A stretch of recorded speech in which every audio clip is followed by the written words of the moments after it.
minggu lalu saya ngajar tentang bait Allah atau kediaman Allah di sorga ya, walaupun mungkin belum terlalu lengkap karena waktu.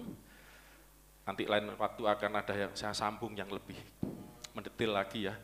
Tapi paling enggak kita minggu lalu udah belajar bahwa Allah itu di sorga, ya, tempat kediaman yang kudus. Oh ya, sambil nunggu siapa yang mau melayani membaca firman, mic sudah dipersiapkan di depan ya, sambil saya nunggu siapapun yang digerakkan Tuhan, digerakkan Roh Kudus. Ya, kemarin kita pertemuan diakonos ya, kita membahas banyak hal ya, cuman waktunya terbatas. Paling kita juga belajar tentang dorongan Roh Kudus. Bagaimana Roh Kudus itu mendorong kita untuk bersaksi ya, untuk bernubuat itu ya, bahkan untuk berdoa segala. Lah, saya percaya juga Roh Kudus bisa mendorong Anda untuk memotivasi Anda, mendorong Anda juga untuk melayani Tuhan, saudaraku. Amin ya. Pelayanan itu macam-macam ya. Oke. Di sini juga ada pelayanan membaca Alkitab.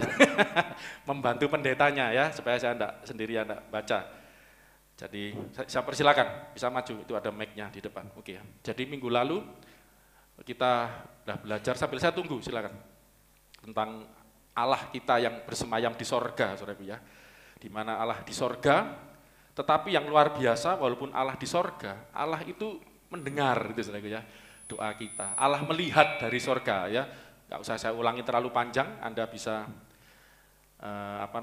bisa mengulang kembali, melihat rekamannya, baik di Instagram maupun YouTube, ataupun kalau yang ikut grup City Blessing, ada catatan-catatan yang saya berikan, catatan khotbahnya ya. Jadi Allah itu walaupun bersemayam di sorga ya. Ini belajarnya belum terlalu, karena saya berusaha membatasi, saudara. Saya sadar kalau saya ajarkan semua terlalu luas, ya, terlalu luas. Saya belum mengajarkan tentang gambaran di sorga, ya, ada penghuni sorga apa aja itu nanti tambah panjang, tapi itu lain waktu. Tapi paling enggak Anda ngerti, Anda sudah diajarkan minggu lalu bahwa Allah di sorga. Tetapi walaupun di sorga Allah itu menjenguk ke bumi, ya, melihat ke bumi, dapat melihat sampai kedalaman hati manusia itu bisa, mendengar, ya. Melihat, mendengar apa aja itu, bahkan memerintah juga dari surga. Ulangi aja sendiri ya. Nah, kita akan melihat saat ini, hari ini kita akan belajar kelanjutan daripada yang diajarkan itu, yaitu tempat kediaman Allah di bumi ya. Kalau minggu lalu tempat kediaman Allah di sorga, Allah bersemayam di sorga. Tapi Alkitab juga mengajar bahwa Allah yang di sorga itu juga ada di bumi, gitu loh saudaraku. Nah, kita akan melihat bagaimana Allah yang di sorga itu juga ada di bumi, bahkan memiliki tempat kediaman di bumi. Akan kita belajar hari ini. Saya akan ulangi dulu ayat yang pernah saya ajarkan, konsep daripada tempat kediaman Allah di bumi. Itu kita lihat dari Keluaran 25 ayat 8 sampai 9. Ini saya khotbah tentang kemah suci itu ya. Saya ulangi sedikit dulu. Tolong dibacakan. Dan mereka harus membuat tempat kudus bagiku. Mereka umat Tuhan, orang Israel, harus membuat tempat kudus bagiku, supaya apa? Supaya aku akan diam di tengah-tengah mereka. Supaya aku diam di tengah-tengah mereka. Jadi ada tempat kudus yang dibuat umatnya.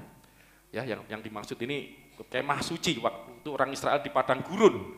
Ya, mereka hidup berpindah-pindah, berkemah, pindah-pindah. Dan Tuhan mau buat kemah juga untuk Tuhan diam di situ. Ya toh? Kita udah belajar itu ya, nanti nggak usah saya ulang terlalu panjang nanti. Tapi Tuhan itu roh, ya, tidak fisik seperti manusia. Sehingga Tuhan waktu hadir di kemah itu tidak wujud manusia begini, jangan salah ya. Itu adalah seperti awan ya, udah belajar itu khotbahnya, judulnya enggak salah, Allah di dalam awan itu ya. Salah satunya Allah hadir dalam awan kemuliaan di kemah suci itu. Ya, supaya aku diam di tengah-tengah mereka. Terus 9-nya, menurut segala apa yang kutunjukkan kepadamu. Ini yang saya khotbahkan minggu lalu. Jadi kemah suci yang dibuat umat Tuhan itu, yang dipimpin Musa, kemah untuk mereka sebelum nanti masuk tanah perjanjian, kemah yang dibuat itu yang disebut kemah suci ya, karena tempat itu kudus bagi Tuhan, itu dibuat menurut segala yang apa yang kepadamu. Ku ini Tuhan menunjukkan kepada Musa, ini ngomong kepada Musa. Apa? Sebagai contoh kemah suci. Ya, namanya kemah suci. Sebagai contoh segala perabotannya. Dan segala perabotannya, ya, perkakas-perkakasnya. Demikianlah kamu harus membuatnya. Ya sudah saya ajarkan itu, dan contohnya itu adalah contoh dari surga. Ya, kalau saya buka nanti lapor bait itu lagi. Ya, nanti buka sendiri itu, ada tentang kemah suci apa, saya enggak tahu judulnya itu apa aja itu. Oke, jadi minggu lalu saya ngajarkan di surga itu ada apa gitu ya, tempat kediaman Allah, cuman enggak terlalu lengkap ya. Kalau terlalu lengkap, terlalu luas. Tapi paling enggak kita ngerti di surga itu ada contoh kemah suci. Di surga itu ada contoh bahkan bait suci, ya, ada bait suci. Tetapi itu sebenarnya bukan secara fisik, itu hanyalah ungkapan kiasan ya, bahwa di surga itu ada tempat kediaman. Katakan tempat kediaman, 1, 2, 3, tempat kediaman, tempat bersemayamnya Allah gitu, saudara. Jadi gambarkan seperti itu. Tapi bukan betul-betul ada kemah di situ, ada gedung di situ, bukan ya.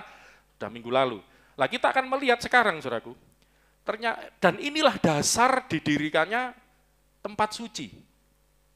Ya, untuk Tuhan tinggal di situ. Ya, tempat itu harus suci, ya toh. Kita udah belajar kan. Ayo supaya nggak lupa. Disucikan dengan apa? Bagaimana tempat itu bisa suci? Dengan apa tempat itu disucikan? Tempat itu kan kemah yang dibuat itu, ya kan saudaraku, dari bahan yang membuat manusia, ya kan? Lah manusia ini suci apa enggak, saudaraku? Manusia ini orang berdosa. Bahan-bahan yang dibuat barang-barang duniawi. Ya toh, apakah itu bisa menjadi tempat yang suci? Bagaimana itu menjadi tempat yang suci? Ada 2, saya buka bocorannya. Masih ingat enggak? Bagaimana tempat suci itu, kemah itu disucikan sehingga menjadi tempat suci. Bagaimana caranya? Darah itu yang pertama ya. Dipercikin darah korban. Itu gambaran pengorbanan Tuhan Yesus. Inilah darah perjanjian.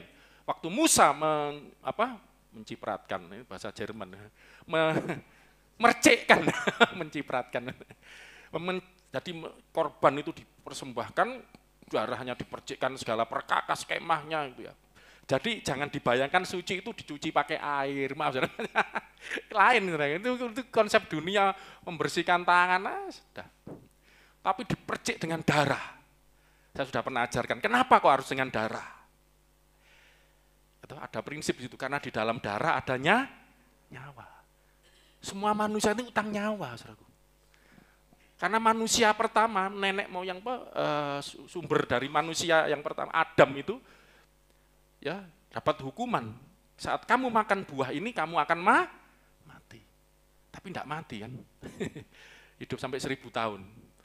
Sehingga ada kesempatan ya untuk diselamatkan. Lah utang nyawa harusnya mati. Semua manusia harusnya mati. Upah dosa itu maut. Harus mati.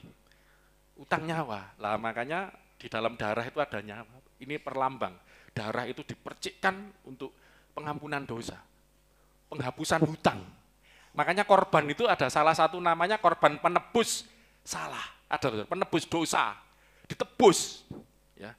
Nah, dikuduskan itu dengan itu. Jadi jangan dengan pengertian dikuduskan itu pakai rinso, dicuci, disemprot anti apa? Ini apa jenis? Sekarang ini antiseptik. Yang mati coronanya, virusnya. Dosanya enggak mati. Anda boleh cuci baju sebersih apapun, keramas dengan sampo apapun, saudaraku ya. Itu hanya bisa membersihkan tubuh Anda, tapi tidak bisa membersihkan hati Anda, saudaraku. Hati kita hanya bisa dibersihkan oleh darah. Darah Yesus. Karena ini utang nyawa, utang dosa. Nanti kita akan perdalam di Paskah. Yang kedua, dengan apa? Ayo dong, jangan kalah dengan gereja tabernakel, belajar tabernakel. Kita walaupun tidak mendetil. Disucikan dengan apa? Hah? Kemuliaan. Tuhan hadir di tengah-tengah dalam awan kemuliaan sehingga menguduskan. Ya, kehadiran Tuhan itu menguduskan. Jadi tempat itu jadi kudus pertama karena ada penebusan Tuhan Yesus yang digambarkan dengan darah korban yang dipercikkan. Jadi saya pernah gambarkan jemaat Tuhan waktu itu kalau ibadah pulang itu basa Jermane gupak getih kabeh, saudara ya. Penuh dengan darah, kecipratan darah, perkakasnya, bajunya semua. Bahkan imam kan bajunya juga dipercikin darah. Itu justru kekudusan itu seperti beda kan konsepnya dengan dunia kan. Jadi bayangkan Anda pulang gereja berdarah semua. Tapi itu supaya ingat, iya aku diampuni, aku telah disucikan. dengan darah korban ini. Aku udah ditebus dosaku. Nyawaku yang harusnya mati. Dengan darahmu kau tebus dosaku. Dengan nyawamu kau tukar hidupku. Saudara kalau nanti belajar lebih lanjut tentang korban. Korban itu sebelum disembelih, enggak langsung dengek gitu saudaraku ya.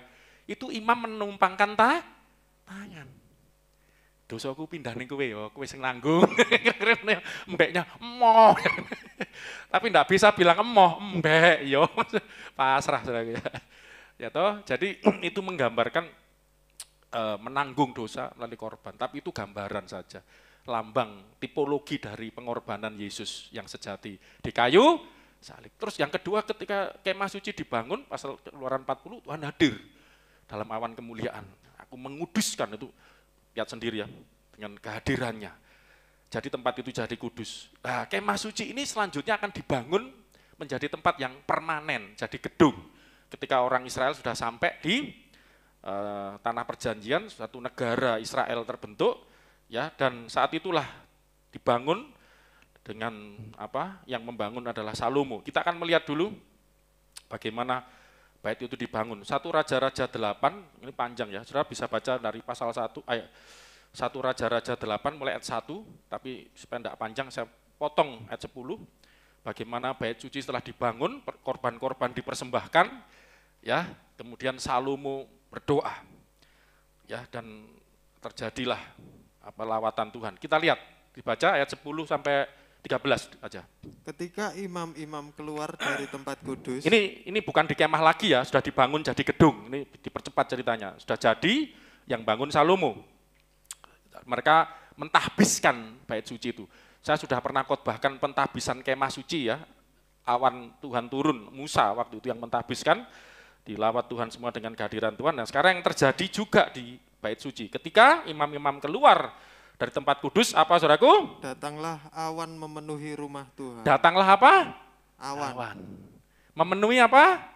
Rumah. Awan itu biasanya di langit, di awan-awan. Tapi ini turun, memenuhi rumah Tuhan atau di bait Allah itu. Sehingga imam-imam tidak tahan berdiri untuk menyelenggarakan kebaktian oleh karena awan itu.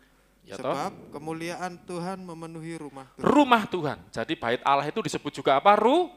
Rumahnya Tuhan.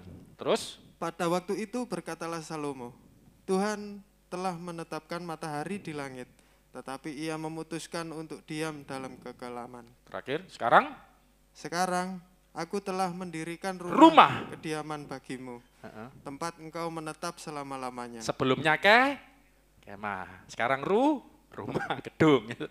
Disebut rumah Tuhan, memang disediakan khusus tempat kudus untuk Tuhan. Dan sekali lagi dikuduskan dengan apa? Kehadiran Tuhan. Coba dengar baik-baik. Gereja itu akan jadi gedung biasa kalau Tuhan tidak hadir. Tuhan bisa hadir di mana aja, saudaraku. Tuhan bisa hadir di mana saja. Coba, ini saya tahu ini malah catatan di bawah sendiri nih. Coba lihat, ini Tuhan ini hadir ini pertama kan di bait suci ini ya. Tuhan hadir di bait suci. Tuhan juga bisa hadir di satu kota loh saudaraku. Dan ini contohnya Yerusalem ini ya. Coba, ini bukalah di dalam satu Tawarik 23 ayat 25. 1 Tawarik 23 ayat 25.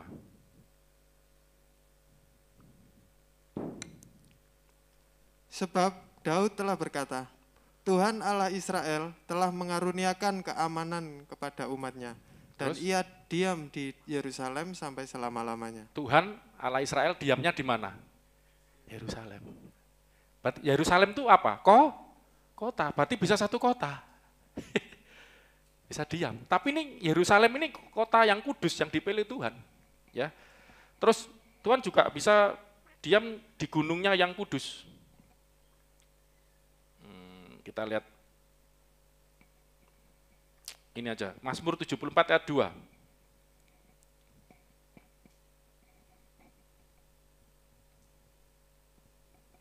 Banyak ayatnya, cuman saya pilih aja.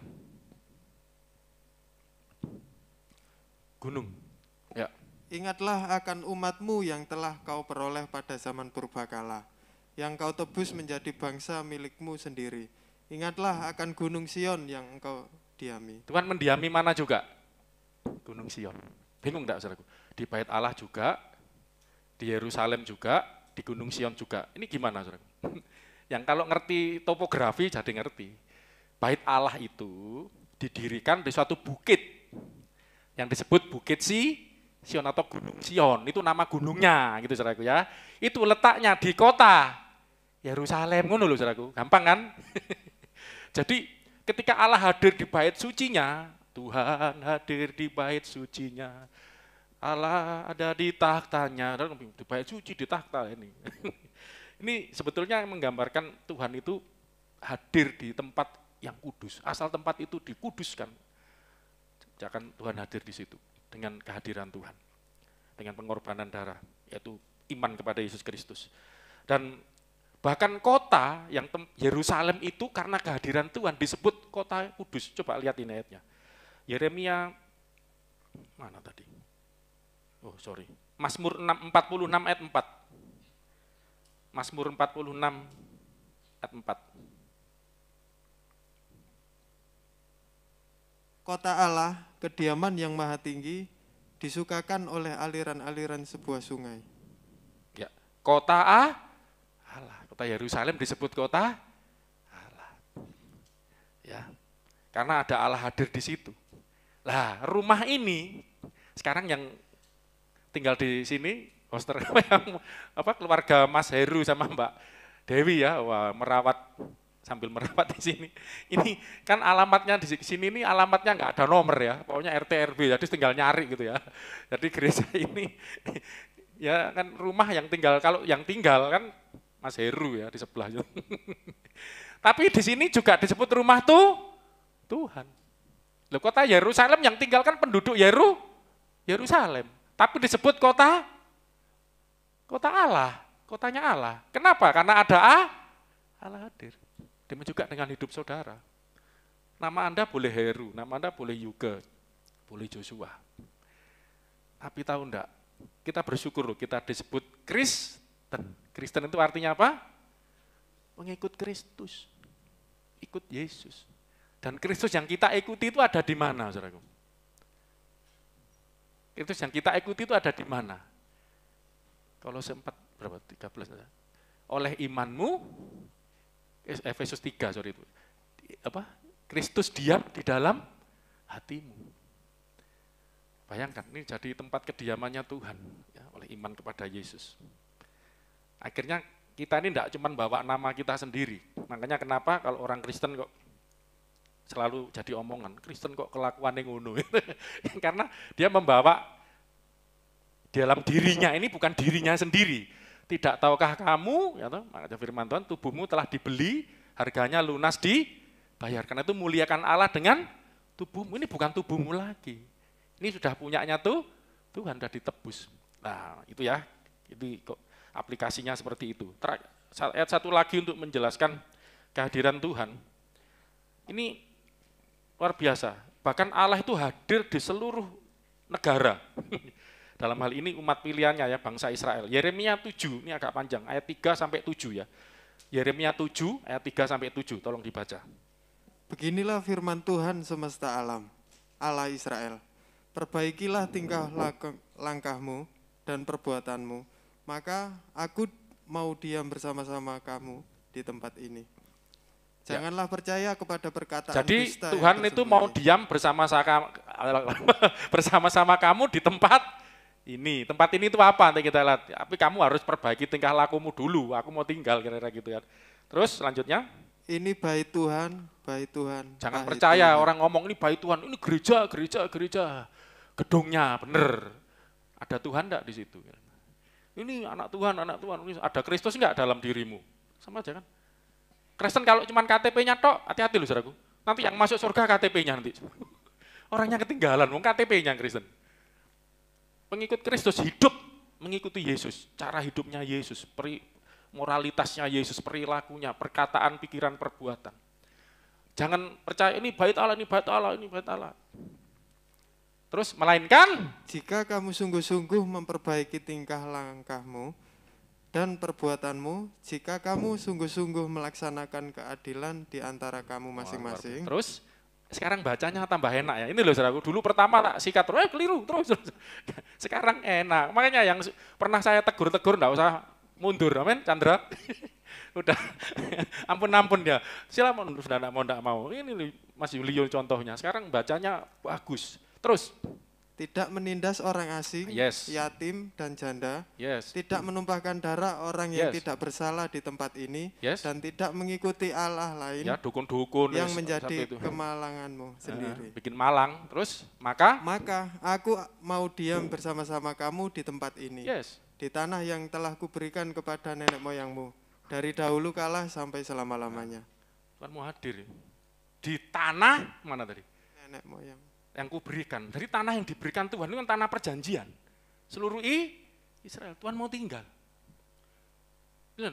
Bukan cuma di satu rumah, dulu di kemah, di rumah, bahkan di gunung. Ya toh, pernah di Gunung Sinai kan, karena mereka pergi, Tuhan ngikutin. Ini luar biasa loh. Saudara pernah bayang nggak? Ini nggak ada loh agama yang ngajarkan seperti ini. Tuhan itu loh ngikutin kita terus. Cari dimanapun ada enggak agama yang ngajar Tuhan itu bersamamu. Itu khas Kristen. Immanuel, Tuhan bersama kita. Amin, saudaraku? Nggak ada. Enggak, kalau ngomong kan cuma omongan tokoh agamanya saja. Ayatnya ada enggak? Lucu, suruh tunjukkan. Enggak ada, saudaraku. Dewamu, Tuhanmu, sesembahanmu bersamamu. Enggak ada, cuma di Kristen loh yang ada. Ya apa? Kalau cuma ngomong aja klaim bisa, Tuhan itu menyertai pasti umatnya, ayatin dituduhno. Gak ada, coba. Kalau di Kristen ada. Bahkan itu bukan cuma 1-2 ayat, itu bahkan mensejarah, menjadi suatu kisah. Bukan cuma pernyataan, Allah itu menyertai, enggak, dibuktikan. Allah turun. Kalau saya ngikut-ikut bahasa dari awal, Allah turun ke dunia. Dimulai dari Taman Eden. Ya. Taman Eden itu di dunia loh, saudara, bukan di mana-mana, di dunia itu kan ada garis-garis batasnya ya. Sungai Tigris, Sungai Efrat itu kan di sini di dunia semua. Cuman sekarang kok nggak kelihatan itu dibawa ke alam roh. Nanti lah lain kali bicara dunia roh. Saya pengen mau khusus bicara tentang alam rohani lain kali ya. Ya. Nanti mungkin sedikit nyinggung. Ya. Tapi coba lihat saudara. Hanya kekristenan yang mengajarkan Allah itu menyertai umatnya.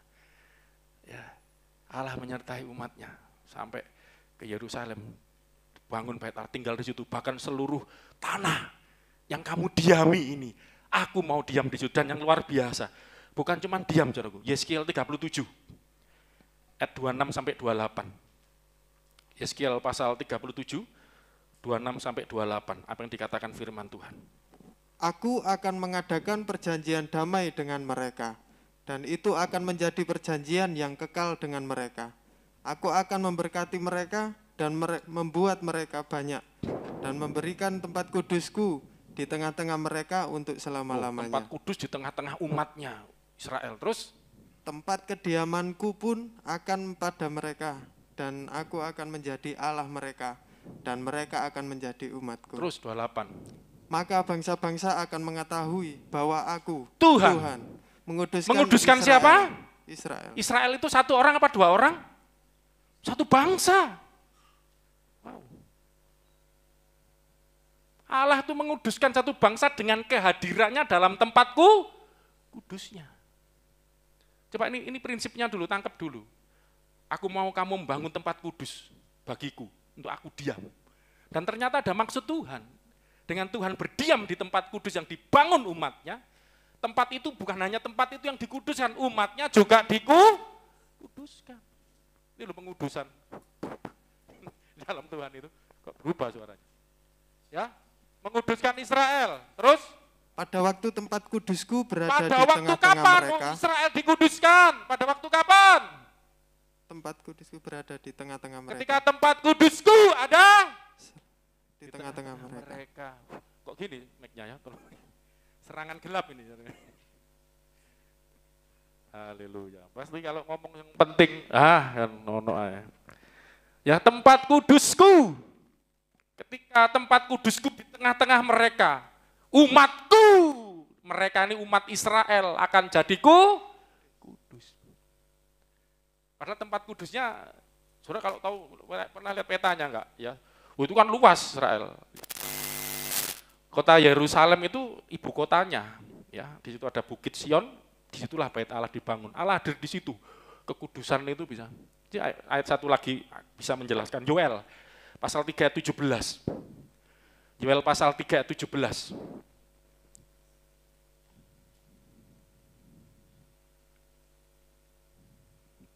Ya, silakan. Maka kamu akan mengetahui bahwa aku Tuhan, Allahmu, adalah Allahmu, yang diam di Sion. Diam di mana? Sion. Ingat lagi, Sion itu apa? Nama apa, saudaraku, Sion? Bukit atau gunung tempat. Jadi itu tempatnya tinggi agak bukit gitu loh ya, Bait Allahnya itu. Di Sion, aku Allahmu diam di Sion. Di mana itu? Gunungku yang kudus. Ya, keterangannya belakangnya. Gunungku yang kudus. Ya. Dan Yerusalem akan menjadi kudus. Jadi kudus juga Yerusalem. Dan orang-orang luar tidak akan melintasinya lagi. Ya, melintasinya itu waktu itu kan sering diperangi, dijarah ya, di orang Israel itu zaman hakimnya sering diserang bangsa-bangsa sekitarnya.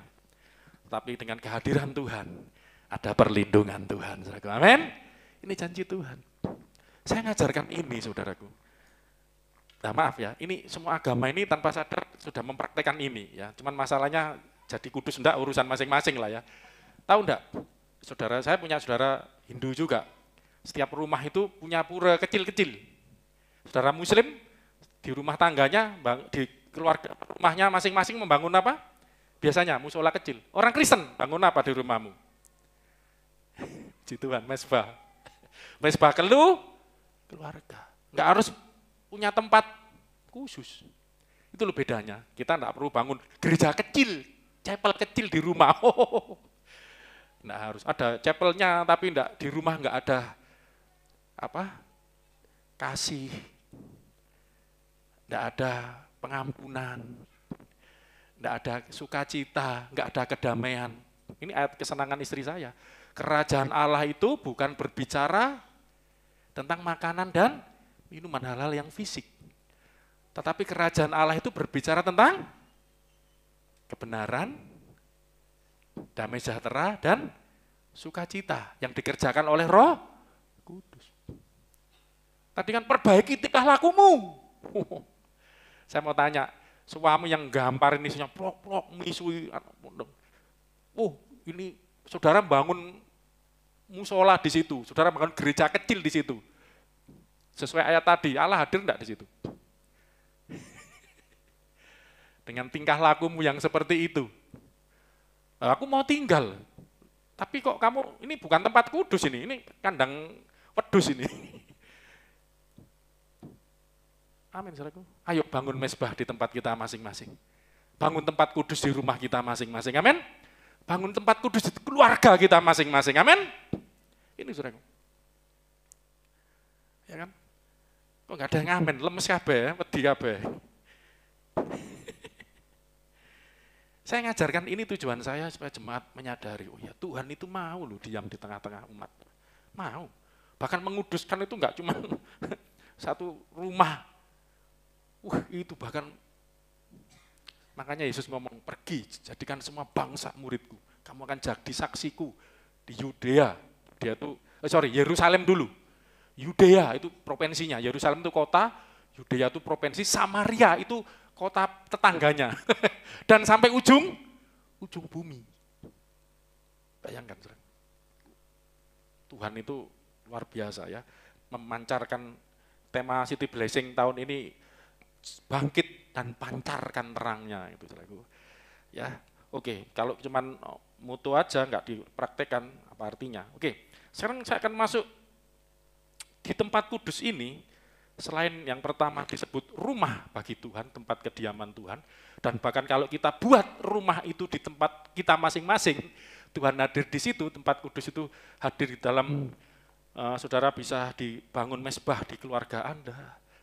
Bahkan, nah ini yang sering orang bisnis ya, kadang mempraktekannya, ya macam-macam caranya lah. Kalau di Solo itu kan Kristen itu lumayan ya, mungkin 40-an% ya, agak di Jawa Tengah. Itu toko-toko itu yang Kristen, bukan toko buku Kristen, yang punya orang Kristen maksudnya. Itu mesti muter lagu-lagu rohani. Kalau Anglo malah dangdut, senengannya Chandra itu malah lagu patah hati terus sana ini. Wah, apain sih? Baru ku sadari cintaku bertepuk sebelah tangan. Sambil ngumpas bawang. Ini lagunya siapa sebenarnya? Chandra, Pak. Wah, berkali-kali patah hati terus lagunya ini. Ya, apa ini?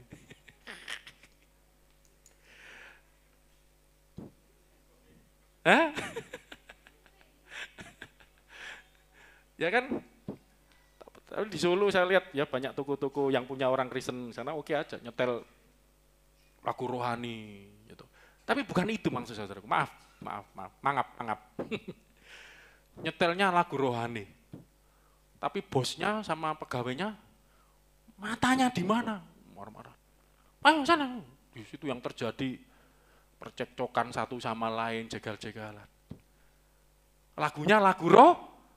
Nama tokonya Gloria. Glory Haleluya. Toko bunga ada itu toko.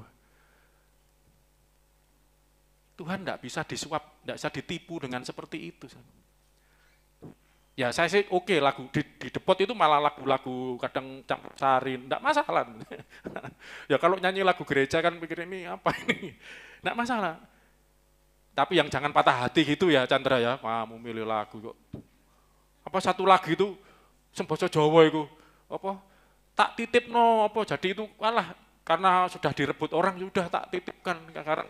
Apa itu perjuanganmu itu apa? Ada lagu Jawa tahu itu ya? Ada kok, koyo gak ngerti, masuk lo karo. Gitu apa seneng. Perjuangan pokoknya sekarang saya tuh sampai dengerin lama-lama apal-apal dikit teman. Saya sih nggak masalah lah gitu ya. Tak buat lucu-lucuan aja. Tapi intinya saya bersyukur lihat di Anglo ya wah penuh cinta, penuh kasih ya penuh. Ya kadang-kadang gesekan sedikit ada sih ya. Gosong misal. Tapi ya selesai ya. Tapi saya lihat overall ya lebih banyak ini loh suasana damai ya, damai, sukacita, happy itu ya karena Roh Kudus kan bisa happy bareng, bisa ketawa bareng. Ini loh saudaraku, itulah kehadiran Tuhan di rumah tangga ya begitu. Anda nggak perlu buat tempat yang khusus yang apa, tapi Allah itu loh bersemayam. Makanya nanti panjang kalau terlalu luas, bersemayam di atas puji-puji. Ada ayatnya Mazmur 22 enggak salah itu. Allah bersemayam di atas puji-pujian. Jadi waktu memuji Tuhan tadi. Ya apa tadi? Ku mau memujimu. Ku selalu pujimu. Tapi juga penting ya, muji itu bukan cuma nyanyi doang. Ku mau tapi pikirannya kemana-mana, mujimu. Habis ini kemana ya? Itu gak selesai-selesai ya. Bukan pujian yang, pujian dari hatiku selalu. Tuhan hadir, puji-pujian penuh syukur, ucapan syukur. Ya penuh cinta kasih pada Tuhan hadir. Amin saudaraku? Ya. Oke, ini sekarang kita akan lihat ini saudaraku. Selain rumah Tuhan, tempat kudus itu juga tempat memuji Tuhan. Banyak ayatnya, tapi saya pilih aja ya. Ini sudah saya sampaikan, tapi karena di konteks khotbah ini harusnya di sini, pernah saya cuplikkan sih. Yesaya 64 ayat 11.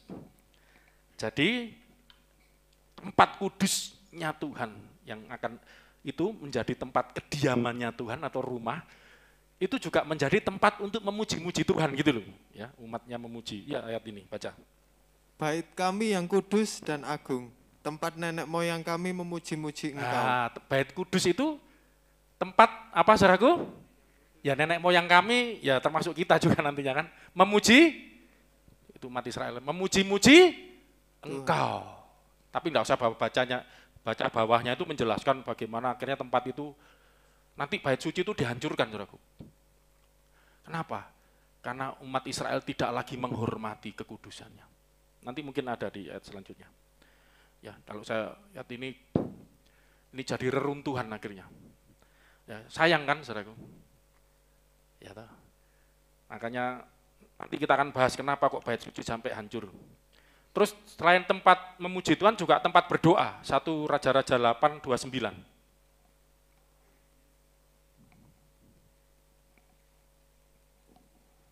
Kiranya matamu terbuka terhadap rumah ini, siang dan malam. Mata Tuhan terbuka. Kita udah belajar, kalau ada istilah mata Tuhan, bukan berarti Tuhan itu punya mata. Saya sebenarnya mau khotbah khusus tentang gambaran tentang Allah di sorga, tentang alam roh ya. Tapi saya enggak tahu kok pingin ini dulu aja deh, nanti itu terlalu luas juga soalnya.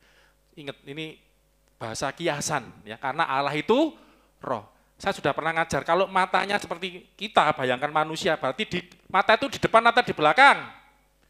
Di depan. Kalau di depan berarti yang belakang enggak kelihatan. Manusia kalau melihat belakang perlu spion. Berarti kalau cuma di depan, yang di belakang enggak kelihatan, yang di samping cuma bisa ngelirik. Berarti bukan, Tuhan itu enggak seperti itu. Firman Tuhan ngomong, mata Tuhan menjelajah seluruh bumi. Itu istilah, mata Tuhan itu nanti bisa saya jelaskan, itu bicara Roh Kudus sebenarnya. Oke, nah panjang ke situ nanti. Oke ya, jadi mata Tuhan kiranya mana tadi? Terbuka terhadap rumah ini. Bait suci tadi ya, ini doanya Salomo. Siang dan malam. Terhadap tempat yang kau katakan. Terus? Namaku akan tinggal di sana. Ini yang dikatakan Tuhan. Tuhan dengarkan. Namaku akan diam di sana, di rumahku ini. Terus? Dengarkanlah doa yang hamba-Mu panjatkan. Di mana? Di tempat ini. Tempat ini itu apa? Rumah tuh? Ya coba, enggak harus bait Allah itu gambarkan sekarang kan rumah Tuhan itu tempat ibadah, kita gereja kan. Jadi di gereja itu selain ini jadi rumahnya Tuhan, tempat Tuhan bersemayam di sini, yang pertama. Yang kedua menjadi tempat memuji Tuhan. Atau yang ketiga menjadi tempat berdoa. Jadi di gereja itu isinya itu. Memuji Tuhan, berdoa. Makanya ibadah kita itu, setengah ibadah itu memuji Tuhan, berdoa. Saudara kalau berdoa ambil waktu aja. Ya misalnya waktu waktu kita memuji, menyembah Tuhan. Anda bersekutu dengan Tuhan, bergaul. Ketika ada hal-hal yang mau dibawa, doa itu bisa doa ucapan syukur, doa permohonan, ya misalnya apapun itu, naikkan aja, santai aja. Enggak harus nunggu waktu khusus berdoa. Enggak, kita ini kebebasan di dalam roh itu, kita ini dengan Tuhan itu seperti anak dengan bapak. Amin, saudaraku. Tinggal ngomong aja kan. Mau berdoa tak enteni kok nek pas, enggak usah, saat Anda bersekutu dengan Tuhan, Anda merasakan hadirat Tuhan, Anda mau ngomong apapun bebas gitu loh. Enak loh saudaraku ya, jadi anak Tuhan itu, amin. Gak perlu doa hafalan kayak mantra aja saudara, ya, diulang-ulang terus. Enggak.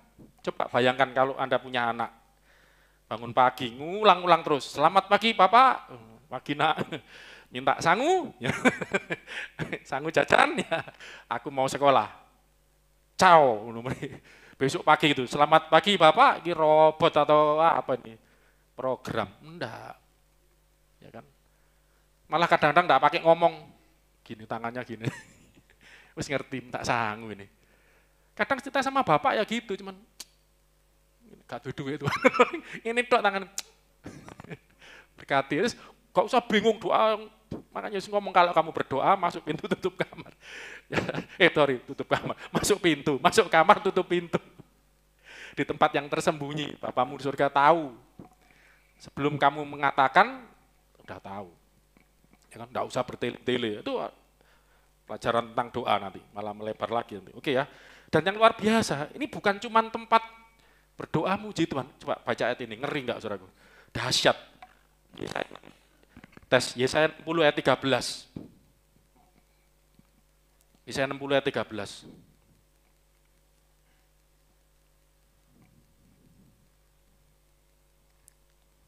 Yuk. Kemuliaan Libanon, yaitu pohon sanobar, pohon barangan dan pohon camara, akan dibawa bersama-sama kepadamu untuk mempersemarak tempat bait kudusku. Tempat apa? Baitku dibuat semarak, ya. Oh, ada pohon cemara, Natalan. Nggak, ini bicara, nggak usah terlalu dibuka.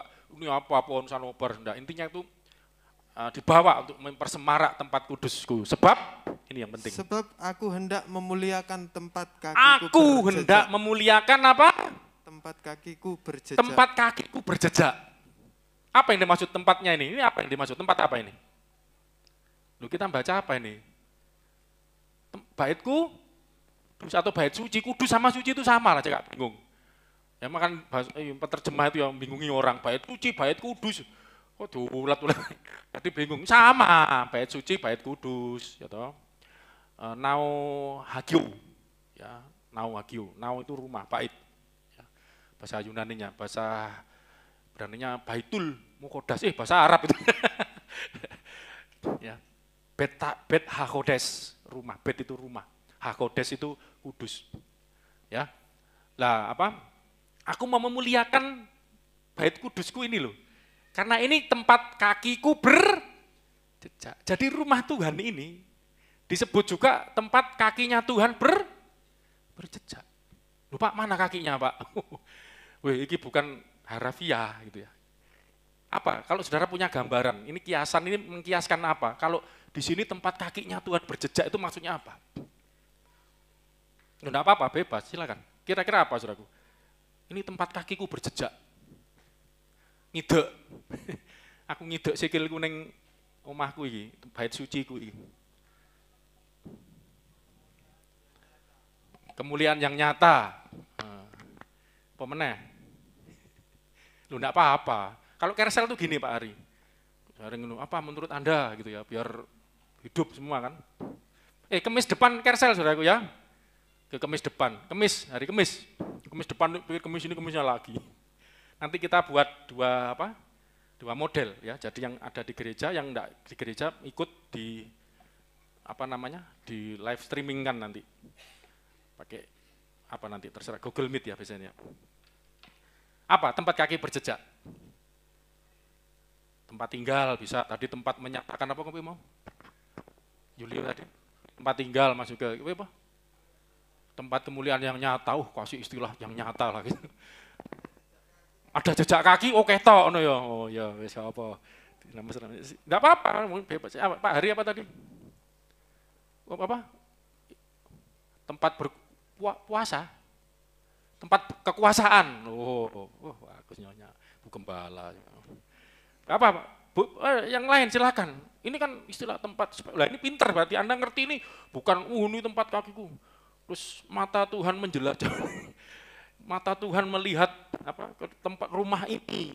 Nanti ada telinganya, nanti ada telinga juga ini. Coba, apa saudaraku? Ya, enggak salah, oke semua tempat kehadiran. Ingat enggak Tuhan pernah ngomong juga sama Yosua? Yosua dijanjiin apa? Setiap tanah yang kau pijak akan kuberikan kepadamu. Setiap ngidek lemah. Ngonku iki, ngono lho. Wah, praktekan saudara. Yang belum punya rumah, ayo. Wah, iki ngopo Pak Agung iki. Rumah saya saudara injek nih. Punya aku iki lho. Waduh. Enggak ngawur gitu saudara. Dan itu janji Tuhan sama Yosua loh. Setiap tanah yang kau pijak akan kuberikan. Itu menggambarkan. Berarti kan Yosua masuk timik-timik gini saudara ya, enggak. Itu bicara benar kekuasaan. Tempat kakiku berjejak. Ini tempat kekuasaanku gitu loh. Nah, di gereja ini yang berkuasa Tuhan, bukan Pak Pendeta. Ya toh, saya hanya mewakili Tuhan. Makanya saya juga mendengar apa gitu ya, tapi enggak semua dituruti. Ini benturan nambah repot saya, kadang-kadang meredam gitu ya. Jadi bempernya jedem wis mandek ning kene. Tentang gitu. Ini punya pendapat gini, wis tak tengah-tengah beng mandek. Nek gak cocok lah repot saya gitu ya misalnya. Tapi intinya kan ini jangan lupa loh, ini tempatnya Tuhan, rumahnya Tuhan. Mata Tuhan ada di sini. Nanti saya tunjukkan ya, telinganya Tuhan juga ada di sini. Jangan cari mana telinganya. Oh itu pendoa syafaat. Aku melihat. Ngawur. Nah, ini kan kiasan. Ya, ini tempat kakinya Tuhan berjejak, kekuasaan Tuhan. Ini telinga kalau mau lihat ya. Laut sampean, lihat. Lihat I diganti U aja bisa jadi luat laut. Mana ini kebanyakan ayat ya gini loh saudaraku ya. Doa, doa, doa. Ya. Jadi apa namanya? Ada ketika tempat ini menjadi tempat Tuhan hadir. Ini saudaraku. Ya. Kita lihat 2 Samuel 22 ayat 7. 2 Samuel 22 ayat 7. Makanya buat catatan itu belum tentu khotbahnya sesuai ya, kadang-kadang lihat alurnya. Baca. Ketika aku dalam kesesakan. Ketika aku, ada lagunya ya, dalam kesesakan. Terus apa? Aku berseru kepada Tuhan. Aku berseru pada Yesus. Tuhan itu kan Yesus. Terus? Kepada Allahku, aku berseru. Aku berseru dan? Ia mendengar suaraku. Mendengar suaraku dari mana? Dari baitnya. Dari baitnya. Terus? Teriakku meminta tolong masuk ke telinganya. Saudara berteriak, suara Anda masuk kemana? Telinga. Ini telinga Tuhan mana? Ini kiasan bahwa doa Anda didengar, masuk telinga Tuhan sampai ke telinganya Tuhan. Satu lagi nih hampir sama, Mazmur 18 ayat 6. Terus coba. Ayo. Ketika aku dalam kesesakan, aku berseru kepada Tuhan. Kepada Allahku, aku berteriak minta tolong. Ia mendengar suaraku dari baitnya. Teriakku minta tolong kepadanya. Di baitnya loh ya, di bait suci kan, di rumah Tuhan ya. Teriakku sampai ke telinganya. Berarti telinganya Tuhan ada di mana? Baitnya kan, gitu loh kan. Teriakku sampai ke tes. Teriak minta tolongku sampai ke baitnya. Sampai masuk ke dalam telinganya. Berarti di baitnya itu ada telinga Tuhan gitu loh. Sampai masuk ke situ. Itu kan kiasan menggambarkan ada telinga Tuhan, ada mata Tuhan di situ, ada kaki Tuhan berjejak di situ. Di rumah Tuhan itu. Makanya hormati rumah Tuhan. Amin saudaraku. Hormati bukan dengan yang ini, dengan sikap hati yang sungguh-sungguh. Ada telinga Tuhan di sini. Ada mata Tuhan di sini. Ada Tuhan, kekuasaan Tuhan dinyatakan di sini. Itu rumah Tuhan. Tapi kita sudah belajar bahwa rumah Tuhan itu bukan hanya di gedung gereja. Bahwa rumah Tuhan, tempat kudus Tuhan juga, tadi kita lihat bisa hadir satu kota, Yerusalem. Seluruh bangsa. Juga bisa hadir di keluargamu masing-masing. Tuhan hadir. Telinganya di situ, kan di rumahnya. Coba ayat ini loh, saudara. Tidak tahukah kamu bahwa tubuhmu adalah, kan pernah saya khotbah itu, bait Allah. Bait Allah itu juga tubuh kita. Kalau ada baitnya Tuhan, berarti telinga Tuhan ada di hidup kita. Matanya Tuhan, kaki Tuhan berjejak. Tuhan tahu yang kau pikirkan. Tuhan tahu yang kau rasakan. Tuhan dengar, masuk ke itu kiasan untuk menggambarkan betapa Tuhan itu mendengar. Engkau mendengar seruan, bahkan Roma 8:26, keluhan-keluhan yang tak terucapkan pun Tuhan tahu. Gini, coba kata-kata ini bagus, keluhan-keluhan, Anda mengeluh, kita mengeluh, tapi tidak terucap, berarti apa saudaraku? Keluhan tak terucapkan itu ya apa berarti? Gak bisa metu kan, mau mengeluh sampai bingung gitu, saudaraku. Speechless, enggak terucap kan? Berarti enggak kemetu, enggak keluar. Tapi Tuhan tahu loh itu. Amin saudaraku? Karena telinga Tuhan ada di baitnya. Ya. Ini sebenarnya masih statement-statement, saya belum menjelaskan, itu ada detailnya lagi, bayangkan gini aja udah mumet mungkin Anda. Belum lihat detailnya, coba saya percepat ya karena waktu. Inilah kenapa, terakhir ini dulu. Konsep terakhir, tadi udah berapa rumah, jadi bait Allah itu rumah Tuhan, tempat berdoa, tempat memuji, 3, atau tempat muji berdoa sama-sama duluan dulu, terus tempat kaki Tuhan berjejak, 5, ini mau apa? Ya tempat ada mata Tuhan, telinga Tuhan, campur dari satu lah ya, Nanti tak buat catatannya lah, harus tak ganti catatannya. Terus ini saudaraku, rumah Tuhan itu juga kiblat. Ini dahsyat loh ini, kiblat. Ya kita kan nggak pernah tahu ini cara doanya orang Yahudi soalnya. Kita lihat ayatnya. Ini konsep yang terakhir keberapa enggak tahu tadi 1 2 3. Mazmur 5 ayat 7. Agak banyak dikit ayatnya.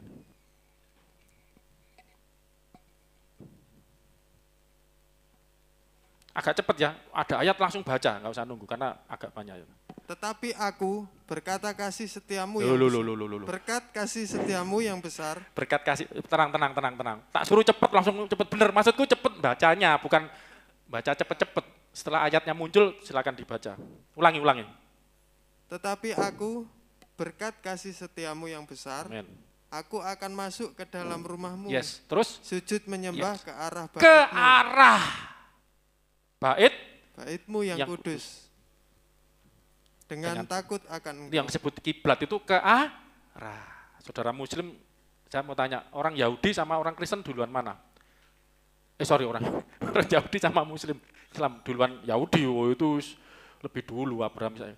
Terus orang Kristen lebih dulu. Kita kan itu baru 600 tahun setelah Yesus naik ke surga itu 600-700 tahun baru ada. Dulu pernah melarang, enggak boleh pakai nama Allah. Itu namanya Tuhan kita, itu enggak ngerti wong iki. Orang Kristen kan lebih ada duluan. Kalau enggak salah satu istrinya Muhammad kan Kristen, siapa itu? Siti Khadijah, Nasrani. Pamannya juga Nafal siapa itu? Itu kan berarti ada dulu. Itu di Malaysia sempat, berarti enggak ngerti sejarah. Orang Kristen di Arab nyebut Tuhan Elohim itu Ibrani kan Allah bahasa Arabnya. Theos bahasa Indonesia itu cuman istilah saja. Enggak boleh, ya apa? Ya, saya bisa kalau bicara sejarah bisa mematahkan itu. Gini aja, ini sedikit pengetahuan. Namanya bapaknya Muhammad, saudara kita itu Abdullah. Itu ada maksudnya, Abdullah kan? Abdul itu abdi. Abdinya Allah. Berarti sudah ada. Loh, bapaknya kan lahir lebih dulu, masa duluan Muhammad. Berarti sebelum Muhammad ada nama Allah sudah ada. Paham maksud saudara? Nama bapaknya aja abdi hamba Allah kok, abdi Allah kok. Ya apa? Sudah ada gitu. Kok enggak boleh pakai kadang-kadang enggak ngerti ngene iku asal jeplak cangkem enggak ngerti. Mikir katanya Cak Lontong gitu ya. Lah masalah kiblat juga. Lah masalah karena orang Kristen ini enggak mau belajar sejarah juga. Belajari berkat tok aja ya. Repot ini. Saya enggak pernah khotbah berkat loh ya. Tadi cuma menjejakkan kaki, wah dianggap praktek berkat ini. Ya. Oke. Ke arah baitmu. Terus Mazmur 138 ayat 2. Mazmur 38 ayat 2. Aku hendak sujud ke arah baitmu yang kudus. Sujud ke arah baitmu yang kudus dan memuji namamu. Di situ kan memuji namamu. Berarti ini bukan sedang di bait Allah. Terus? Oleh karena kasihmu dan oleh karena setiamu. Sampai situ aja. Jadi aku mau sujud, menyembah ke arah baitmu yang kudus. Aku mau memuji namamu. Yang contoh paling jelas itu nanti kebanyakan ya. Satu aja, Daniel. Pasal 6 ayat 10. Ini, saudara kalau ini malah luar biasa. Bait Allah sudah hancur waktu itu. Orang Israel masuk pembuangan. Daniel dibuang ke negeri Babel. Yang hancurkan Nebukadnezar. Ya, bait Allah sudah dihancurkan. Ya. Daniel dibuang ke Babel dan disitulah Daniel berdoa. Apa yang Daniel lakukan? Demi didengar Daniel bahwa surat perintah itu telah dibuat. Ini ada surat perintah yang merugikan orang Israel. Pergilah ia ke rumahnya. Dalam kamar atasnya ada tingkap-tingkap yang terbuka ke arah Yerusalem. 3 kali sehari ia berlutut, berdoa serta memuji Allahnya. Seperti yang biasa dilakukan. Biasa yang dilakukan. Dia di tingkap-tingkap yang terbuka, di kamar atasnya, dia berdoa, berlutut, berdoa, memuji Allah, itu biasa dilakukan, mengarah ke Yerusalem. Tadi kita lihat Yerusalem itu ada Bukit Sion, disitulah bait Allah didirikan. Ini bicara kiblat. Jadi walaupun orang Israel Yahudi Ya itu kan Israel kan luas. Ketika mereka tidak sedang di bait Allah, mereka masih bisa memuji, masih bisa berdoa dengan cara berkiblat. Nah, wong Kristen piye saiki? Lihat. Ini sebelum ini kita lihat kiblatnya orang Kristen. Kita lihat dulu ini. Inilah mengapa ada ayat ini, saya khotbah ini perjanjian lama semua loh ya. Perjanjian lama, tapi kita bisa melihat mengenal Allah di dalam Yesus. Nanti coba Pengkhotbah 5 ayat 2.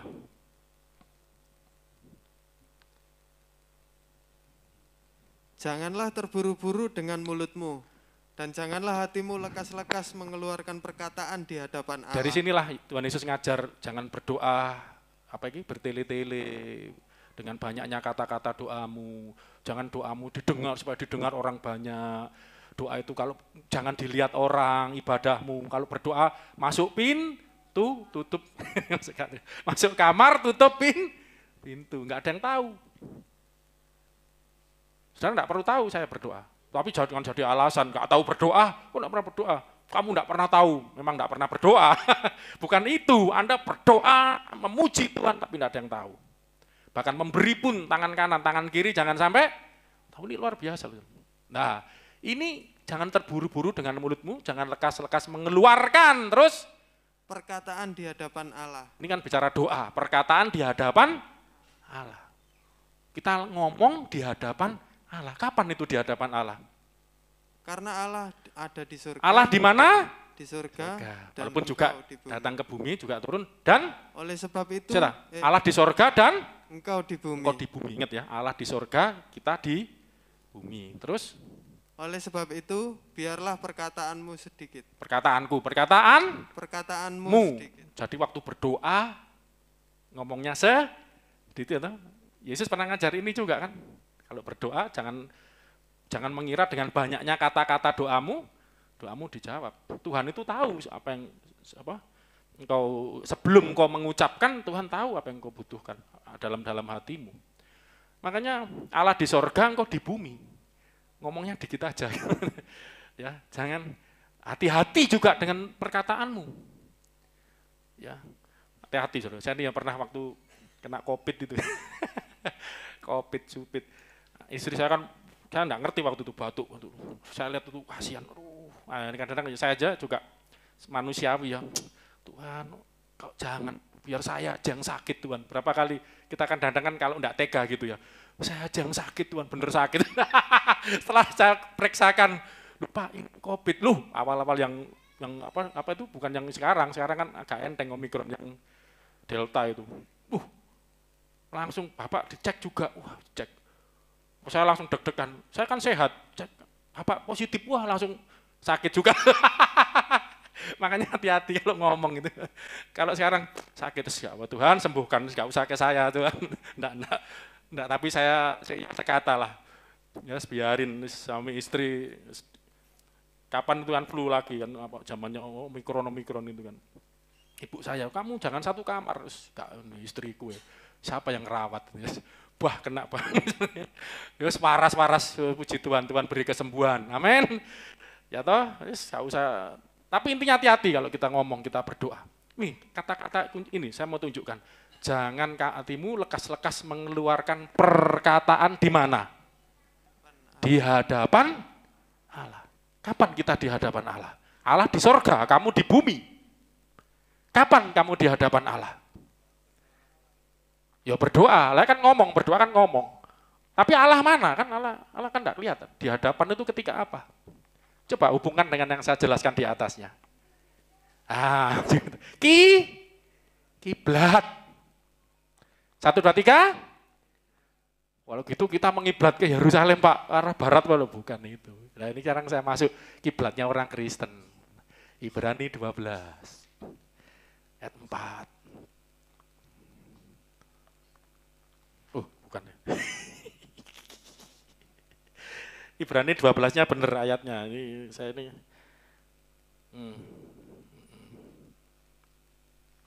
Oke. Oh ya ini ayat 1 dan 2. Karena kita mempunyai banyak saksi bagaikan awan yang mengelilingi kita. Marilah kita meninggalkan semua beban dan dosa yang begitu merintangi kita, Ya, tingkah laku dan kita tadi, berlomba dengan supaya aku tekun datang. dalam perlombaan yang diwajibkan bagi kita. Terus ayat 2. Marilah kita melakukannya dengan mata yang tertuju kepada Mata Yesus. yang tertuju kepada Yesus.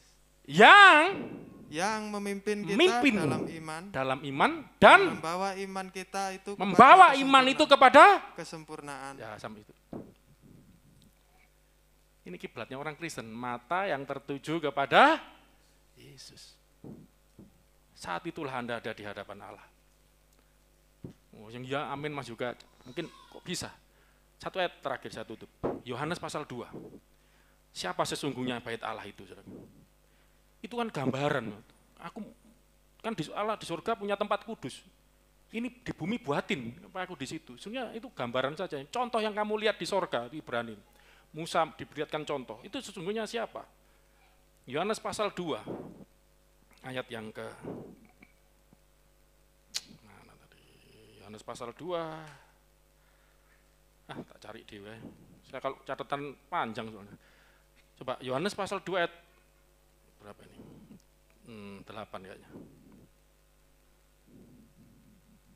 Ya bukan.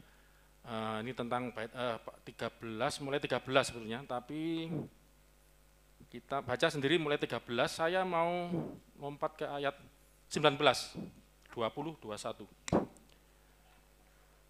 Jawab Yesus kepada mereka, rombak bait Allah ini. Rombak bait Allah ini. Dan dalam 3 hari aku akan mendirikan 3 hari kembali. aku akan mendirikannya kembali. Bait Allah itu, jelas sih aku bilang sabar ya, gak salah kamu. Bait Allah itu yang sudah dibangun tadi, tempat kakiku berjejak, tempat apa. Kalau sudah tahu zamannya Yesus ini, tabut Allah, panjang saja, tidak ada, sudah hilang. Jadi ada tirai, ruang suci, ruang maha suci. Biasanya ruang maha suci itu tempat tabut, isinya loh batu yang ditulis jarinya, tangan Allah. Bukan berarti Allah punya tangan, isinya itu dibuat, ditulis oleh tangan Allah sendiri. Dengan di loh batu, ditaruh di suatu kotak peti yang disebut tabut perjanjian. Di situ ada atas dari emas semua tuh. Itu ada kerub malaikat yang berhadapan-hadapan, Allah itu hadir di situ. Dalam kemuliaan sinar kemuliaan. Sudah tidak ada lagi. Lain kali saya akan tunjukkan kemuliaan Allah sudah hilang dari bait Allah. Makanya Yesus datang. Yesus datang ngomong, rombak bait Allah ini. Bangun dalam 3 hari. 21. Lalu kata 20.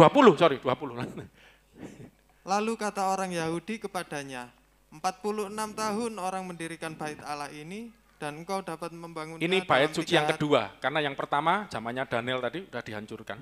Terus dibangun lagi zamannya Esra, Nehemia, ada Serubabel itu gubernur yang di situ. Itu orang pimpinan orang Yahudi waktu itu.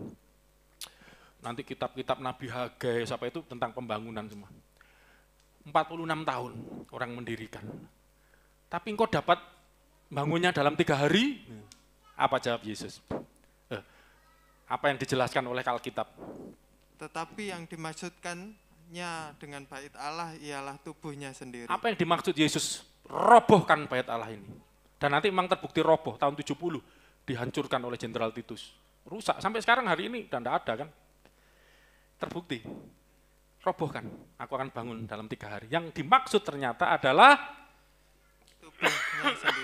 tubuhnya sendiri. 22. Kemudian sesudah ia bangkit dari antara orang mati, barulah berapa hari Yesus mati bangkit? 3 hari. 3 hari. Kita mau rayakan nanti ya, Paskah. Bulan depan. Setelah ia bangkit dari antara orang mati, barulah teringat oleh murid-muridnya bahwa hal itu telah dikatakannya. 3 hari akan membangunnya kembali. Tubuh kemuliaan Yesus. Terus? Dan mereka pun percaya akan kitab suci dan akan perkataan yang telah diucapkan Yesus. Ini saudaraku. Yesus itulah bait Allah yang sejati. Saat mata Anda tertuju kepada Yesus, iman Anda dipimpin kepada Kristus. Saat itulah, nanti minggu depan saya lanjutkan ya. Karena memang kalau diperdalam ini agak panjang. Bagaimana Yesus ini menjadi bait suci, menjadi kiblat. Jadi bait suci itu sendiri dan kiblatnya itu sendiri. Ya. Dan membawa doa kita sampai kepada Allah. Makanya Yesus pernah ngomong, Ya, tidak ada seorang pun dapat sampai kepada Bapa kalau tidak melalui aku. Ya, Kolose 2 ayat terakhir ini harus hafal sebenarnya. Kolose 1:19. Nanti gampang inget-ingetnya, dengerin saya ya. Kolose 1 ayat 19 sama Kolose 2 ayat 9. Ini ayatnya 9 aja, bukan pakai 1. Cara ingetnya gitu, hampir sama kata-katanya. Ini bagus, coba baca. Karena seluruh kepenuhan Allah berkenan berkenan diam di dalam Dia. Berkenan diam di dalam Dia, ini Tuhan Yesus ayat atasnya itu. Bicara tentang Tuhan Yesus. Terus Kolose 2 ayat 9. Sebab dalam Dialah berdiam secara jasmania. Dia ini Tuhan Yesus berdiam secara jasmania. Jasmania, tubuh. Yesus berkata, rombak bait Allah ini. 3 hari akan membangunnya. Yang dimaksud adalah tubuhnya. Tubuh kebangkitan. Waktu tubuh mati bangkit 3 hari bait Allah berdiri. Dalam secara jasmaniah berdiam seluruh kepenuhan kealahan. Padahal tadi bait Allah tempat kaki Tuhan berjejak. Mata Tuhan di situ, telinga Tuhan di situ. Saat kau berdoa, Tuhan mendengar. Masuk ke telinganya Tuhan. Tuhan di sorga, kamu di bumi. Orang Israel itu apa yang mereka lakukan berkiblat, berdoa di bait suci itu sebenarnya gambaran saja. Apa yang terjadi sekarang ketika Yesus datang? Ya. Nanti minggu depan akan saya lebih dalamkan lagi. Kenapa Yesus ngomong berdoa dalam namaku? Berdoa dalam namaku, dalam namaku, dalam namaku. Saya akan khotbah minggu depan dalam nama Allah. Nama Allah itu siapa? Dalam nama Tuhan. Ya. Puji Tuhan. Jadi, saya akan tutup supaya lebih komplit ya untuk menjelaskan tentang bait Allah ini, rumah Allah. Saya akan simpulkan, sebetulnya yang dimaksud bait Allah di bumi ini adalah tempat untuk menghubungkan surga dengan bumi. Allah di surga, kamu di bumi. Bagaimana kamu bisa bersekutu dengan Allah yang di surga? Memang ada baitnya. Itu tempat kakiku aja berjejak, mataku bisa di situ, telingaku bisa di situ. Ya. Tapi bagaimana itu bisa terjadi? Itu ada mula bukanya, ada 2 ayat yang saya akan bacakan setelah itu kita tutup. Ayat ini saling berhubungan. Penglihatan yang dilihat oleh Yakub. Kejadian 28, 11, 13 sampai 13. Kejadian 28 ayat 11 sampai 13. Yakub. Ia sampai di suatu tempat dan bermalam di situ. Karena matahari telah terbenam, ia mengambil sebuah batu yang terletak di tempat itu. Dia mau istirahat dan dipakainya sebagai alas kepala. Jadi bantal. Lalu membaringkannya dirinya terus ke tempat itu. Terus? Di tempat itu. Maka bermimpilah ia. Dia Yusuf mimpi. Di bumi ada didirikan sebuah tangga yang ujungnya sampai ke langit. Ini ada tangga yang ujungnya sampai langit. Dan tampaklah malaikat-malaikat Allah turun naik di tangga itu. Oke ya, jadi ada tangga yang dibuat sampai ke langit, ada malaikat-malaikat yang turun naik di tangga itu, ingat baik-baik ya. Terus selanjutnya, 13. Berdirilah Tuhan di sampingnya dan berfirman, Akulah Tuhan, Allah Abraham, nenek moyangmu dan Allah Ishak. Tanah tempat engkau berbaring ini akan kuberikan kepadamu dan kepada keturunanmu. Terus Tuhan tiba-tiba ada di sampingnya dan ngomong seperti itu. Ya kan? Terus lompat ayat 17. Ia takut dan berkata, alangkah dahsyatnya tempat ini. Ini tidak lain dari rumah Allah. Ini pintu gerbang surga. Tempat ini ternyata dahsyat. Dibuat tidur ini. Akhirnya nanti nama itu dikasih nama Bet-El. Bet itu rumah, El itu Allah. Ya, ini ternyata ini rumah Allah, Bet Elohim. Ya, Ikos Theu. Oh, Ikos itu tulisannya. Rumah Allah, kaget ya. Ini pintu gerbang surga. Ipili tu Uranu. Ya. Pintu gerbangnya surga. Pilih itu pintu gerbang. Ini yang kan karena lihat tangga kan sampai ke surga. Ini yang menghubungkan dengan surga. Dia cuma ngomong aja, dia nggak ngerti. Nubuatan.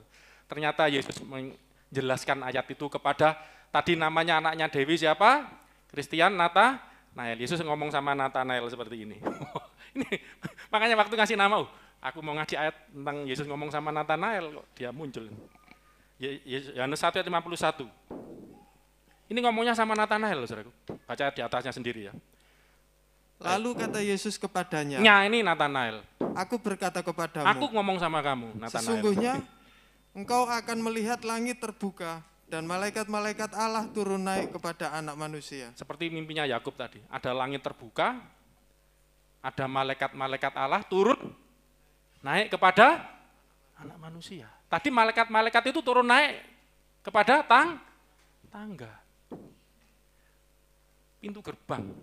Jadi tangga itu yang menghubungkan ke sorga. Ini anak manusia ini bicara Yesus, gelarnya kan anak Allah, anak manusia, Mesias, itu gelarnya. Yang membawa menjadi tangga, malaikat turun naik kepada anak manusia ini. Ya. Satu lagi, ini dijelaskan, disimpulkan Rasul Paulus Efesus 1 ayat 9 dan 10. Ini musik bisa pelan-pelan maju, kita akan berdoa. Sebab ia telah Ya ini Bapa ya, Allah Bapa menyatakan rahasia kehendaknya kepada kita sesuai dengan rencana kerelaannya. Ada rencana Tuhan, yaitu rencana kerelaan yang dari semula telah ditetapkannya di dalam Kristus. Apa rencana Tuhan itu? Sebagai persiapan kegenapan waktu untuk mempersatukan. Untuk apa, saudaraku? Mempersatukan di dalam Kristus. Di dalam Kristus sebagai kepala segala sesuatu baik yang di surga maupun yang di bumi. Jadi bait Allah itu fungsinya adalah menghubungkan surga dengan bumi. Seperti tangga, seperti pintu gerbang surga, menghubungkan surga dengan bumi, tangga. Yesus berkata, makanya, akulah jalan kebenaran dan hidup. Tidak ada seorang pun bisa sampai kepada Bapa, pada sorga, kalau tidak melalui aku. Kiblat kita ada pada Tuhan Yesus. Mata kita tertuju kepada Tuhan Yesus, itulah kiblat kita. Kita berdoa di dalam nama Yesus, itu sama dengan kita berdoa di hadapan Bapa di sorga. Mari kita mengarahkan hati kita, iman kita pada Tuhan Yesus yang memimpin kita kepada iman dan membawa iman kita kepada kesempurnaan. Kita mau nyanyi lagu yang lama itu ya, kunci A. Mataku tertuju padamu. Kunci A. Ya, dimatiin tadi mungkin. Mataku tertuju padamu. Kiblat kita Tuhan Yesus, mata kita terarah pada Yesus. Lagu lama juga. Tadi Mas juga nyanyinya lagu lama semua. YouTube-nya matiin aja. Udah. Mataku lah tertuju padamu, segenap hidupku, bait Allah, tempat berdoa, tempat memuji,